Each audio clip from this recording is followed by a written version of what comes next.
Hello everyone, welcome to back my channel. आज इस video में आपको 4 टक्स ब्लाउज की कटिंग और बताऊंगी। यहाँ पे कटिंग का पूरा ट्यूटोरियल दूंगी, बिल्कुल ही आसान और सिंपल तरीके से। यहाँ मैंने 1 मीटर का ये फैब्रिक लिया है। इसकी जो स्लीव है लेंथ की 12 इंच रखनी है, इसीलिए मैंने 1 मीटर ले लिए हैं। आप 90 सेंटीमीटर में भी बना सकती हैं। और ये हमारा लाइनिंग का कपड़ा है। और ब्लाउज का मेजरमेंट कुछ इस प्रकार है। कस्टमर के अकॉर्डिंग हमने ब्लाउज की मेज़रमेंट ले लेंगे। पहले ब्लाउज की मेज़रमेंट कैसे लेते हैं पहले हम आपको बताते हैं। तो यहाँ पे हुक वाले साइड की जो पट्टी हमारी होती है, उसका जो साइड की फिटिंग की सिलाई होती है, उसी के साइड से हमें नापना होता है। तो टोटल 10 इंच है। बैक पार्ट से लंबाई लेंगे तो लंबाई टोटल 15 इंच है। देख सकती हैं तैयार लंबाई 15 इंच है। इसके बाद हम आर्म होल की गुलाई लेंगे। तो आर्म होल को इस तरह से टाइटली फैला लेंगे और फैलाने के बाद कंधे की जोड़ से और जहाँ तक हम स्लीव अटैच किए हैं उसको इस तरह से गोलाई में नाप लेंगे। तो नापने के बाद कुछ इस तरह से लगभग 8.5 इंच आ रहे थे। 8.5 इंच इस तरह से बाजू की गोलाई लेने के बाद बैक में आ जाएंगे। तो बैक में हमारा जो बैक पार्ट का हिस्सा है, तो इस तरह से बैक पार्ट पहले पट्टी नाप लेंगे। उसके बाद से नेक की डीपनेस कितनी है पता चल जाएगी। तो यहाँ बैक में हमारा जो ब्लाउज की जो गले की डीपनेस है उसको भी एक बार मेजरमेंट कर लेते हैं। अब इस तरह से गले को फैला लें। फैलाने के बाद थोड़ा सा टाइट लें और यहाँ पे 10 इंच लगभग आ रहे हैं। तो यहाँ पे हमारा मेजरमेंट सही है क्योंकि 15 इंच लंबाई है, 5 इंच बैक पट्टी है, तो टोटल ये 15 इंच की लंबाई तैयार है। तो इस तरह से बैक पार्ट से ही अपनी लंबाई की मेजरमेंट करें। इसके बाद हम यहाँ आते हैं स्लीव की। तो स्लीव की लंबाई लेते हैं। तो स्लीव की तैयार लंबाई 10.5 इंच है और यहाँ पे 10.5 इंच तैयार है। तो हम कटिंग 11.5 कटेंगे। तो ब्लाउज का मेजरमेंट हो गया। इसके बाद हम स्क्रीन पे आपको दे रहे हैं, इसी के अकॉर्डिंग हम कटिंग करेंगे। सेम साइज अपना मार्जिन जोड़ लेंगे। तो यहाँ पे मार्जिन जोड़ते हुए 10 प्लस में 2 प्लस सिलाई मार्जिन ऐड किए हैं, तो 12 इंच हुआ। और यहाँ 1 प्लस लंबाई में सिलाई मार्जिन किए हैं, क्योंकि लंबाई में हमें 1 इंच ही फोल्ड रखना है। हमने मेन फैब्रिक पे एक्स्ट्रा पार्ट ले लेना है और इस तरह से लाइन को सीधा कर लेना है। इसके बाद शोल्डर का मेजरमेंट लेंगे। तो शोल्डर हम 6 इंच रखेंगे, क्योंकि बैक हमारा खुला है। तो खुले गले के लिए 6 इंच शोल्डर सफिशिएंट होता है। तो यहाँ पे 6 इंच मार्क कर देंगे। हैवी साइज के लिए 6 इंच रखें, क्योंकि यहाँ जो नेक की विड्थ है 3 इंच यहाँ पे नेक की विड्थ है। और इस तरह से 6 इंच आर्म होल लेंगे। हैवी साइज के लिए हम यहाँ 6 इंच आर्म होल लेते हैं और नॉर्मल साइज के लिए हम 5.5 इंच आर्म होल लेते हैं।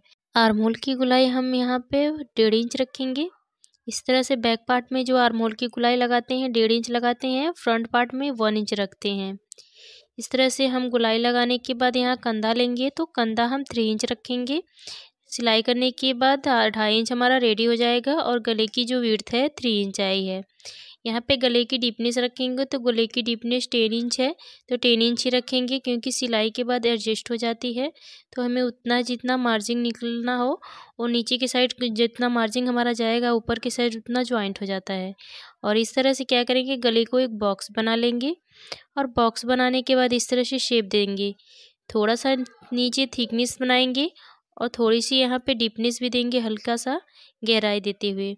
इसलिए गहराई दे रहे हैं क्योंकि बैक में जो हमारा गला है दबा सा ना रहे, थोड़ा खुला सा लगे, इसलिए हमें ये थोड़ी सी गहराई देनी बहुत ज़रूरी होती है। तो यहाँ तक ने आपने इसके बाद हम यहाँ पे एक बार नाप लेते हैं। तो 1.5 इंच है टोटल। 1.5 इंच के बाद यहाँ बैक में आएंगे, अपना पहले फिटिंग लेंगे। तो फिटिंग हम 10 इंच इस तरह से मार्क करेंगे। उसके बाद जो हमारा सिलाई मार्जिन है उसको ऐड करेंगे। तो सिलाई मार्जिन को हम छोड़ दिए, मेन फिटिंग को मार्क किए और कमर के साइड आएंगे। तो कमर के साइड हम जहाँ जितना हमारा चेस्ट रहता है, चेस्ट से हमें 1 इंच कम रखना पड़ता है कमर पे। तो इस तरह से कमर पे सीधी लाइन कर लेंगे। सीधी लाइन करने के बाद जो मार्जिन है उसको ले लेंगे। तो यहाँ पे 2 इंच मार्जिन ले लेंगे और इस लाइन को सीधा कर लेंगे। तो यहाँ पे इससे कमर की जो फिटिंग होती है अच्छी आती है, ज़्यादा हमें सिलाई करने की ज़रूरत नहीं रहती है।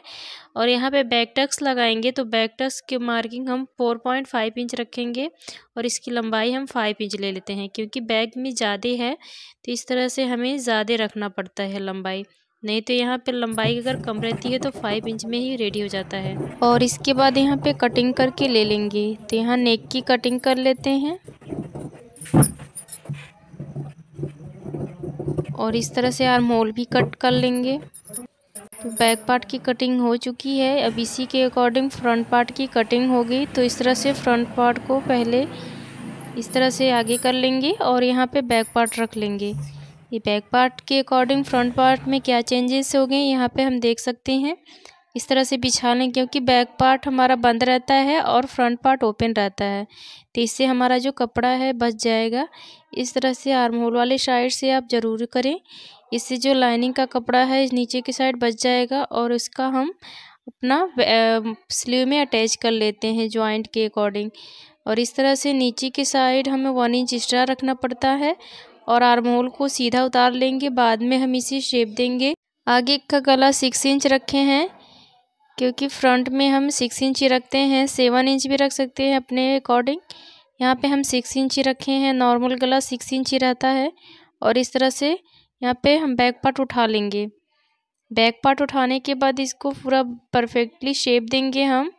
तो यहाँ पे हमारा जो है अंदर की साइड में इसको हम सीधा कर लेंगे 6 इंच। इस तरह से सीधा करके इसको फिर से हम शेप देंगे 1 इंच का और फ्रंट नेक में इस तरह से राउंड शेप देंगे। इसके बाद हम यहाँ पे कटिंग करेंगे। इसके बाद हम यहाँ फ्रंट पार्ट पे मार्किंग करेंगे। तो यहाँ पे हम नीचे से कट कर लेते हैं। पहले कट करके एक्स्ट्रा पार्ट को साइड में रख लेंगे जो स्लीव के लिए है, और इस तरह से आगे इसको रख लेंगे। यहाँ पे बराबर बिछा लेंगे। बिछाने के बाद एक बार लंबाई देखते हैं। तो लंबाई यहाँ फ्रंट पार्ट की बैक पार्ट की हम 16 लिए थे, तो फ्रंट पार्ट हमारा 17 है, क्योंकि बैक पार्ट से हमारा फ्रंट पार्ट 1 इंच ज़्यादा रहता है। बेल्ट के लिए हमने 13 इंच पे मार्क किए हैं, क्योंकि जब लंबाई ज़्यादा है तो इस तरह से हम 13 इंच लिए हैं। अगर लंबाई कम रहती तो बेल्ट जो 12 इंच में निकलती है। इसके बाद हम इस तरह से 4.5 इंच पे टक्स लगाएंगे। जो सेंटर वाला टक्स होता है बीच वाला, उसको इस तरह से मार्क कर लेंगे। और यहाँ पे मार्क करने के बाद हम देख लेते हैं, टोटली ऊपर के साइड जाएंगे 2 इंच बेल्ट लेंगे। पहले बेल्ट का हम शेप देंगे। इस बेल्ट जो ब्लाउज है शेप बहुत गहरा है, तो उसको 2 इंच उभार देंगे। नॉर्मली हम 1.5 इंच का उभार देते हैं, बट इसमें हम 2 इंच का दिए हैं। और इस तरह से सीधा कर लेंगे। ऊपर से अपना पॉइंट निकालेंगे तो 10.5 इंच पे इस तरह से पॉइंट निकालेंगे। पॉइंट निकालने के बाद ऊपर की साइड में आएंगे दूसरी टक्स पे, तो दूसरी टक्स को इस तरह से 3 इंच पे मार्क करेंगे और 3.5 इंच का टक्स लगाएंगे। इसमें जो मार्जिंग होगा 1 इंच का होगा सिलाई, और नीचे का सिलाई है 2 इंच जाएगा, क्योंकि 2 इंच नीचे का सिलाई के अकॉर्डिंग हमारा पफ क्रिएट होता है। इसके बाद जो इसकी दूरी निकलती है 2-2 इंच, उसी के अकॉर्डिंग बाकी चारों टक्स की मार्किंग करेंगे। इस तरह से मार्किंग करने के बाद आर्म होल की साइड मिला लेंगे। तो टोटली जो हमारा है टक्स रेडी हो चुका है। जो इन दोनों की चारों पार्ट की दूरियां जो है 2-2 इंच की है। इस तरह से 2-2 इंच मार्क करने के तो सेम साइज़ की परफेक्ट हमारा टक्स रेडी हो जाता है। आप देख सकते हैं चारों पार्ट हमारा 2-2 इंच का दूरी का है। तो यहाँ पे फ्रंट पार्ट की भी मार्किंग हो चुकी है। अब हम करेंगे बेल्ट की कटिंग। तो इस तरह से हम जिस तरह से मार्क किए हैं सेम उसी तरह से कटिंग कर लेंगे। कटिंग करने के बाद जो हम नीचे का टक्स लगाएंगे 1 इंच का, तो 2 इंच हमारा कम हो जाएगा। तो बेल्ट को हम 2 इंच कम कर देंगे।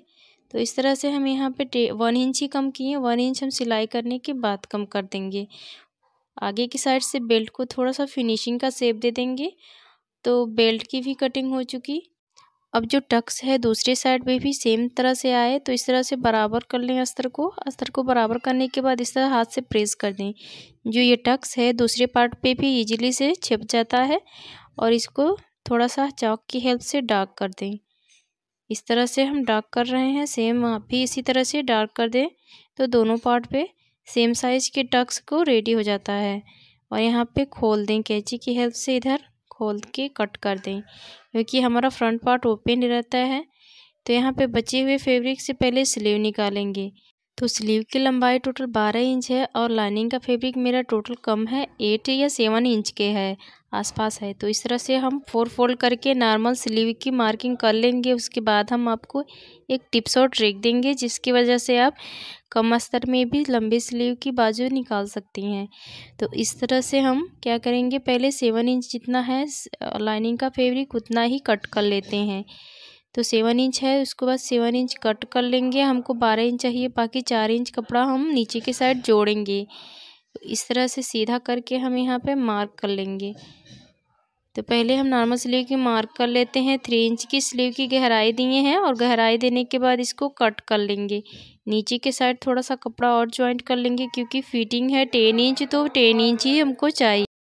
और इसके बाद जो ज्वाइंट का कपड़ा है, इस तरह से जो बचा हुआ फैब्रिक था उसको इस तरह से फोल्ड करेंगे और फोल्ड करके यहाँ पे लगा के पहले सीधा मार्क कर लेंगे। कितनी इसकी ज़रूरत है उतना ही लेंगे। तो इस तरह से कपड़े को 4 फोल्ड कर लेंगे और इसके बाद हम स्लीव की लंबाई लेंगे। तो मार्जिन जो है इसको कट कर लेंगे। कट करने के बाद यहाँ कपड़े को हम ऊपर के साइड रखेंगे। तो लंबाई लेंगे, तो फिटिंग की जो लंबाई ले लेंगे, तो 10 इंच इस तरह से लंबाई ले लेते हैं। तो 10 इंच जहाँ पे आएगा यहाँ पे मार्क कर लेते हैं। मार्क करने के बाद हम इसकी शेप दे देंगे। शेप देने के बाद इसको कट कर लेंगे। कट करके इस तरह से खोल देंगे। दोनों साइड से हम इसे ओपन कर देंगे। तो यहाँ पे जोड़ है वो तैयार हो गया। अब इसके बाद लेंथ की बारी है, तो लेंथ हम आपको आगे बताएंगे कितना कपड़ा जोड़ना है। तो यहाँ पे लाइनिंग के कपड़े नहीं बचे हैं, हमें मेन फैब्रिक से ही बनाना है। तो पहले हम क्या करेंगे, जो मेन पार्ट है उसको रख के कटिंग कर लेंगे। तो इस तरह से मेन पार्ट को रखेंगे। जिस तरह से लाइनिंग के कपड़े पे कटिंग किए थे सेम उसी तरह से मेन फैब्रिक पे भी रख लेंगे और इसकी कटिंग कर लेते हैं। थोड़ा थोड़ा मार्जिन छोड़ देंगे, उसके बाद ही कटिंग करेंगे, क्योंकि एकदम लाइनिंग के सेट करके नहीं कटिंग करते हैं। एक्स्ट्रा मार्जिन रहता है तो थोड़ा बहुत सिलाई में करने के बाद निकाल देते हैं। और इसके बाद हम बेल्ट रखेंगे। बेल्ट रख के इसकी कटिंग कर लेते हैं। बेल्ट में नीचे के साइड 1 इंच और एक्स्ट्रा लेंगे, क्योंकि हम नीचे के साइड तुरपाई बनाएंगे, तो इस तरह से बेल्ट में ही बना लेंगे। बाकी बचे कपड़े को हम स्लीव में अटैच करेंगे।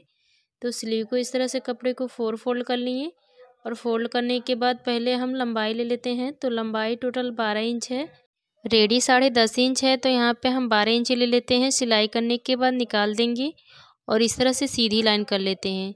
स्लीव का शेप देने के लिए इस तरह से 3 इंच पे एक सीधी लाइन और खींच लेंगे और नीचे के साइड अपना इस तरह से मार्जिन को ध्यान में रखते हुए स्लीव का शेप दे देंगे। बॉटम के साइड आएंगे स्लीव को, तो 8 इंच यहाँ पे मार्क कर लेंगे और एक तिरछी लाइन खींच लेंगे और इस तरह से एक सीधी लाइन भी खींच लेंगे और इसको कट करके निकाल लेंगे। हम कटिंग करने के बाद यहाँ आर्म होल की साइड गोलाई की भी कटिंग कर लेते हैं।